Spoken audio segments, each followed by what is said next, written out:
biggest challenges that we have where I come from, West Nile in particular. So it is a very big concern, and I believe that if this is looked into properly, we could actually change the status quo and perhaps see growth where we come from. All right, Job, good morning to you. Morning to you, my dearest Priscilla, and good morning, my sister, Princess Sailobia. Yes. It's a pleasure to have you. Now, Uganda's population has reached approximately 45.9 million Ugandans from the recent UBOS census in 2024. This ideally should be seen as opportunity, but the way it's being translated and dealt with is as though it is a challenge. How is rapid growth that we're seeing for us as a country shaping the country's social and economic transformation? Yeah, thank you very much for that wonderful question. And to the people of Uganda, our country is gearing towards the actualization or attainment of Vision 2040. Transforming Uganda from peasant economy to modern economy to prosperous economy. This is a very aggressive vision. My dearest ladies who are here, Princess Obey and Naluoga. Now, a short-term or medium-term plan, what we call NDP, National Development Plan 4, then aims at accelerating this socio-economic transformation by enhancing income generation capabilities of every household, my dearest Priscilla, in order for every household to move, to shift in terms of welfare, in terms of economic status, in terms of education, medicine. Now, Arua City, my dearest Priscilla and my sister Princess Ovia, Arua City has a population of 384,000 people. This is Arua City. And in fact, to meet it an underestimate. Why? Some people did not count, actually some people refused to be counted. I don't know why some Ugandans behave so. The actual population of Arua City, in Matua, my understanding, is 500,000 people. Okay. So now, how is just on that point that you have actually raised, why some people refuse to be counted? Maybe simply because they have not been able to benefit from service delivery, or even the service delivery being offered to them in the last 10 years to the census report were not effective enough. To which I come to you, in terms of implementation, especially at district level or municipal level, how effective is implementation in line with the data that was generated by UBOS? Very good. Actually, in 2014, Arua City had a very small population. Basically, the population which was in the by then Arua municipality. So all services, even government resources, we are budgeted for that small population. Yet when Arua became a city, it swallowed the entirety of Ivu division, which by the way is having over 325,000 people. So now Arua City was operating on a budget of Arua municipality, which was a small place with a population of around 65,000 people, serving a population of now with 500,000 that Matua is reporting. So there was a constraint in service delivery to that effect. Let me just chip in a little bit. Yes. Priscilla asked something about why is it that people are not so much interested in wanting to be counted, for proper planning. Yes. During the last elections, when you're asking people to actually go cast their votes, they will tell you blatantly that they don't benefit anything from these elections. Why should they go and vote? The same reason, I believe, when they are trying to count or take up the population activities, people don't see reasons why they should be counted, because, for as long as I can remember, when Arua was accorded the city status, it was actually a huge fight, because there was a group of people who did not want the city status at the time. And to begin, I was one of those people. Not that we didn't want the city status. Now that we're having this conversation, I just feel to get it off my chest. There was this heated up conversation in 2021 about having to have 7 sub-counties collapsed to form one division, which of course has affected service delivery. And these are people who are not economically empowered. These are people who are not educated that much. And they are the city host. We have about, in Arua City, we have about 489 or so cells or villages. And most of these villages are rural. And these are people who have been all merged to a city without proper planning, without having given them the proper information of the do's and the don'ts of a city. So on that note, what policy or governance reform would be necessary to actually ensure that this population growth becomes an asset rather than a strain? Sheila? I think before I answer that question, to just wrap up the point I was bringing about the city and what have you, you know, at first I thought as a person, the first thing to do should have been economically empowering these people. To have household generating income generating activities, so that they will be able to afford the things that come with the city. In a city, you need to pay for garbage, you need to pay for, you know, water, you need to pay for electricity, of which electricity is not looked at something as very essential where we come from, compared to other things. Yeah. So when it comes to what importance is it, how can we take advantage of the population? Yes. I think the importance would be that if people are counted and we find the actual, you know, number of people within the area, it would influence the planning for the budget, you know, so that certain, you know, monies can be appropriated for the population that is, you know, being discovered. So, so if I could chip in quickly here. Before you chip in, and because we want to touch so many other things, I want to quickly give you some facts there. So thank you very much, my sister, for that elaborate answer. Because of the big number we have realized in the last census, Arua City is going to be the biggest beneficiary of UCHMID funding. Arua City is going to get 18.9 billion annually for 5 years for infrastructure. That will improve service delivery in the city. Why do some people refuse counting? The reason is simple. Some people don't understand that planning, budgeting, even resource allocations are all based on numbers. Exactly. People are ignorant. And some people have cultural rigidity. They think counting themselves is something alien. Even there are some religious practices that do not encourage people. So on that job, you've been able to interact with your community. Are household incomes actually improving in line with the goals, case in point, the National Development Plan 3 that we're currently running under? Thank you very much. UBOS reported that 39 out of 100 people in Arua City, no, in the Western Nile, are multidimensionally poor. That's UBOS reported. So I can tell you as a preacher of socio-economic transformation in the region that at the moment we are doing it badly. Zombo is the #1 in poverty in Western Nile, followed by Yumbe, followed by Pakwati, followed by Maracha district. Precisely, if you went to Zombo, Zombo is only having one month dry season, the fertility of the land. So the issue in Western Nile at large, even northern Uganda at large, Priscilla, is the poverty of the mind, promaxing. Ours is poverty of the mind. So the biggest thing we can do as leaders now in our region is mental liberation of our people, the mindset change. Because the opportunities there are about. Do you know, being in the two international borders, the opportunities in Western Nile that inland districts don't have. There's a market at the border with the DRC, Kono Ramachako market. Priscilla, last Friday, I saw a goat bought at 700,000 Ugandan cedi. A pig sells there at 3 million. And now, what if our people take advantage of that?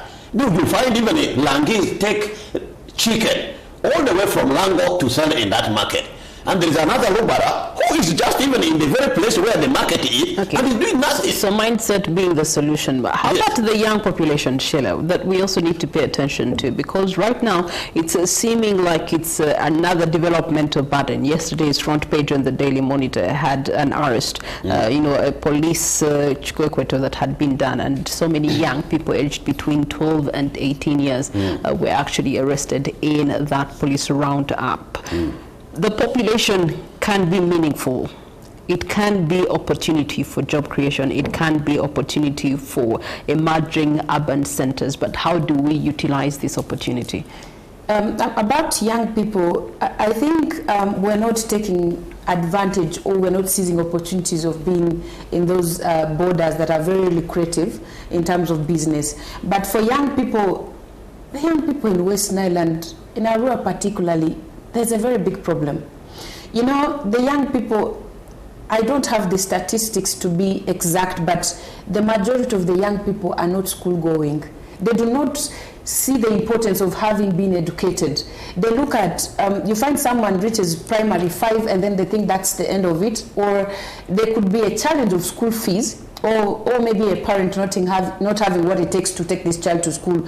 And so you find the child branches off to go and begin to ride a motorcycle, boda, and then at the end of the day, people sit back home and chew marungi and other activities that do not really much benefit them. I'm not saying that it is something that I think everyone should pay attention to. What would be the solutions, you having been one of those that were able to survive the system and thrive now? Yes. What would be, from the exposure that you've had, how can you actually improve on the mindset and the window of education that is being presented to the people of the community? I think, first of all, as Sheila been exposed before, I actually say my own side of what I would do as a person. But I think parents, first of all, need to take responsibilities of their children.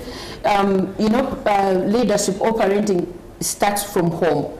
If parents abandon their responsibility of telling their children what to do and how to go about it, then there's a problem in the society. But also, nowadays you find parents, they will tell you that their children have defeated them. They can no longer handle how their children, do things in a community. But then, as a person who is very exposed, I think bringing awareness, like mindset change to our young people is very important. But also, since they don't look at education as something very important, we would be able to, as leaders, bring about how important it is to take,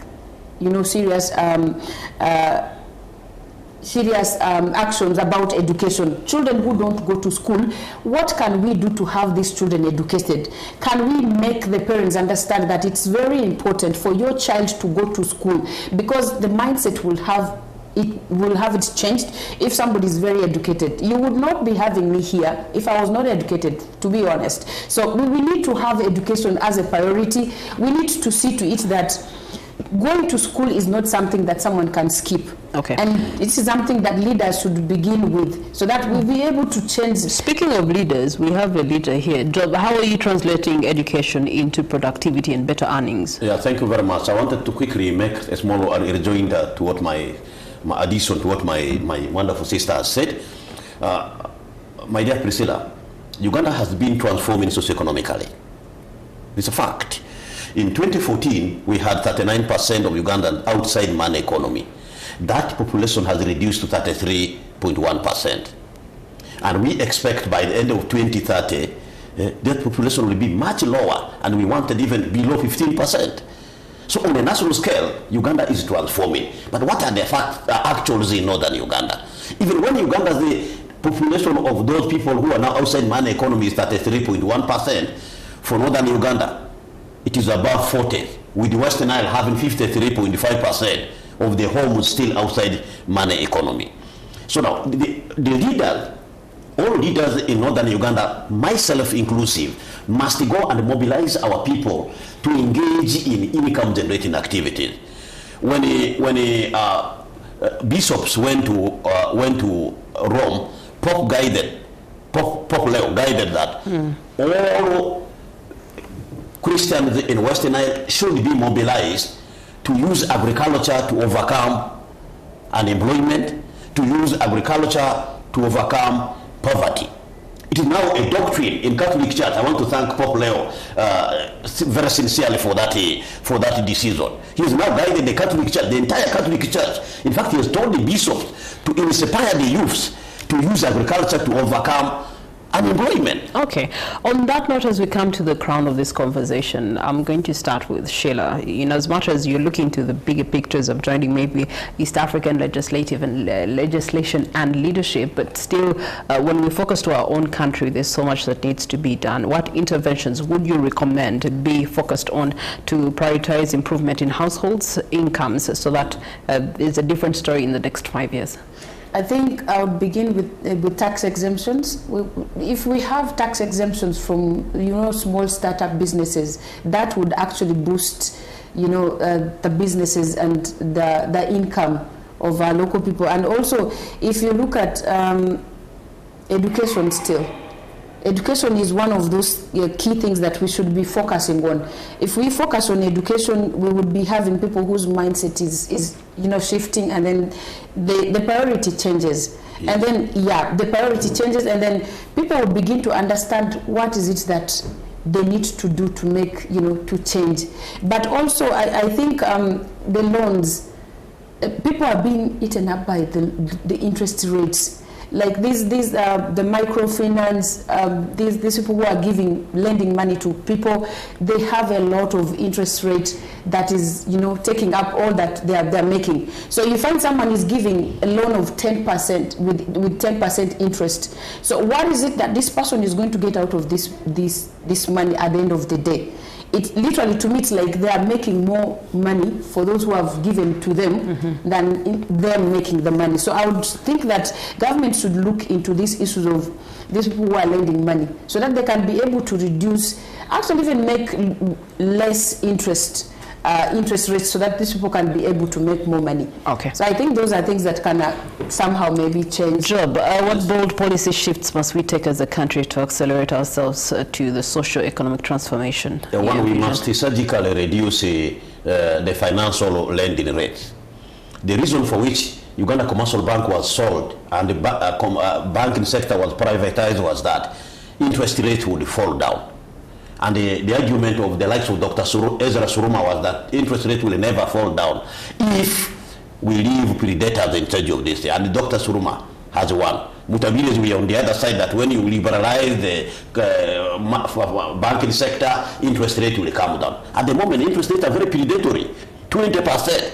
In fact, for money lenders, which my sister was talking about, somebody lends money at 20% interest per month. What is that? Then second policy shift is that agriculture must be made a compulsory thing in schools. Why should we have agriculture as an optional subject in school when Uganda's base is in agriculture? Then three, people must be punished if they refuse to do something to earn income. Why should we have a home where people are doing nothing to earn income? That becomes a burden to the country. Such a person should even be in prison where necessary. Yes. Okay. I think just to add on small about the agriculture part, it doesn't make sense to me that we have Ministry of Agriculture sitting in Kampala where there's no garden. Like, why don't you have these ministries, situated in all of these areas where there's land, so that these people can deeply look into this. They have extension officers and extension workers that help support do. Really, I don't think it's very effective. But just before I go off that topic, I want to make it clear that much as I talked about being part of those who were not in for the city, but I truly impress it now, because the city is already in existence, and we must be able to. I wanted to tell her that you will not resist the city. No, we cannot, because urbanization is on. Buyikwe is now in Kampala. Did the Uganda even know that for once Buyikwe would be part of it? All right. It's not that we were refusing the city. Thank you so much for your submissions on this table. Job Matua, thank you so much. RCC Arua City, thank you so much for opening up our eyes that different cases do come with different regions. So the consideration, especially for focus on education for northern Uganda, is a critical element, and so budgets should be speaking and aligning accordingly to the specific needs of the specific regions or sub-regions of our country, and collectively we can drive towards the socio-economic transformation